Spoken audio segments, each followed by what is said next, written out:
आप देख रहे हैं RSPN न्यूज स्पष्ट मंतव्य खरी बात। नमस्कार, आप देख रहे हैं RSPN न्यूज स्पष्ट मंतव्य खरी बात। कांग्रेस पार्टी में एक नए सदस्य ने जनरल सेक्रेटरी के रूप में अपना पदभार संभाला है। नए जनरल सेक्रेटरी जी का शुभ नाम श्री मिथिलेश तिवारी जी हैं। प्रभात मंत्र के संवाददाता श्री अखिलेश कुमार जी ने जब मिथिलेश जी से मुलाकात की तब श्री तिवारी जी ने क्या कहा, आइए देखते हैं। अभी इन्होंने कांग्रेस का सदस्यता ज्वाइन किया है और इन्हें जनरल सेक्रेटरी का पदभार भी मिला है। अब इनसे जानने की कोशिश करते हैं कि इनकी क्या मंशा है आगे। आपका शुभ नाम सर? मेरा नाम मिथिलेश तिवारी जी है। मैं पूरी बरसात रामगढ़ इफिको ग्राउंड में सत्याग्रह किया हूँ। 4 लिट्टी खाकर 24 घंटे पानी में रहता था। मैं कांग्रेस पार्टी के राष्ट्रीय अध्यक्ष विजय गुप्ता जी का आभार प्रकट करता हूं, जिन्होंने आज हमको जनरल सेक्रेटरी के रूप में नियुक्त किया।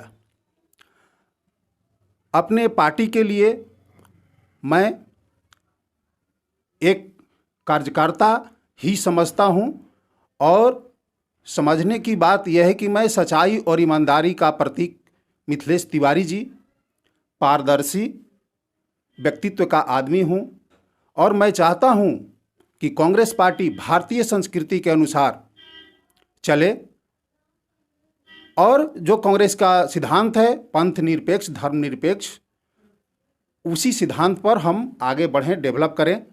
परंतु हम ये भी चाहते हैं कि गरीबी रेखा और जो इनकम टैक्स के दायरे के जो लोग नीचे हैं उनको मानव की मूलभूत जो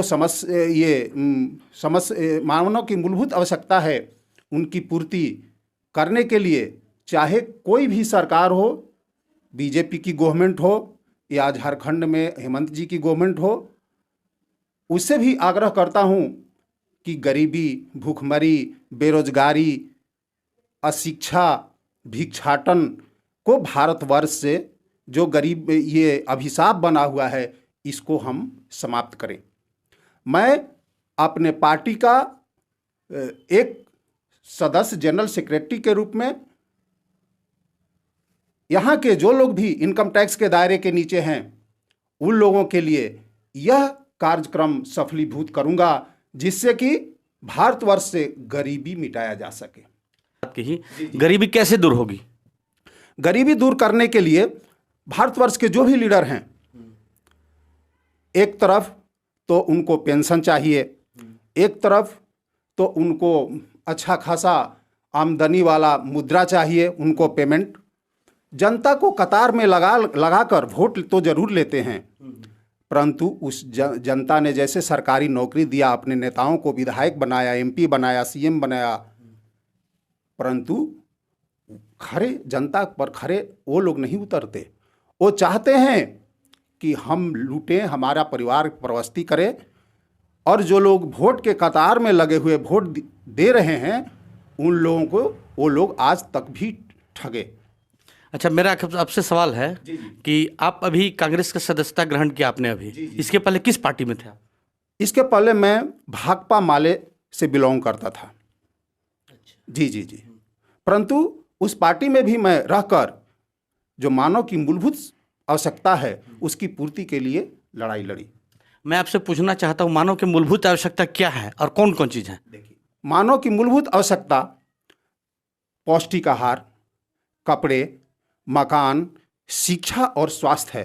जो स्वास्थ्य की जो व्यवस्था है, मैं ऐसा व्यवस्था चाहता हूँ कि अगर कोई भी जो इनकम टैक्स के दायरे में हो या नहीं हो, एक उद्योगपति हो या करोड़पति और अरबपति हो और एक छोटा सा गरीब परिवार से जो लोग हैं वो लोग भी, हॉस्पिटल में वैसा व्यवस्था होना चाहिए कि सबका इलाज फ्री ऑफ कॉस्ट हो। अच्छा सर, आपने कहा कि गरीबी दूर होगी, तो गरीबी कैसे दूर होगी?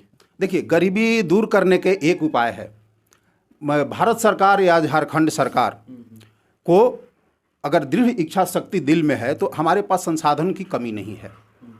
गरीबी जिस प्रकार से सरकारी नौकरी नेताओं को जनता ने दिया, तो 18-20 हज़ार सैलरी, एक पति पत्नी 2 बाल बच्चे का परवरिश करने के लिए हमको जनता को रोजगार देना जरूरी है। अगर 18-20 की ही सैलरी अगर हम जनता को देंगे तो उनकी गरीबी फटेहाली दूर हो। तो जिस पार्टी में अभी आप कांग्रेस पार्टी में हैं, तो क्या इसको आप आश्वासन देते हैं कि गरीबी से दूर हो जाएगी?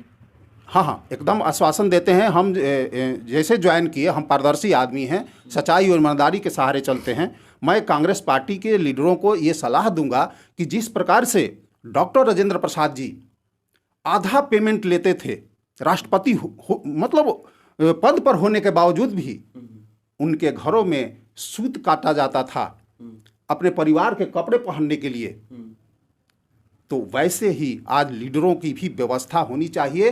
वैसे खुले दिल से अपने भारत माँ के जितने भी बाल बच्चे हैं सबको अपना समझ करके और वही सैलरी अपने जो आज नेता विधायक बंगला खरीदने में लगाते हैं, उस चीज़ को हम दूर करेंगे और जन कल्याण की भावना की तरफ हम बढ़ेंगे, गरीबी जरूर मिट जाएगी।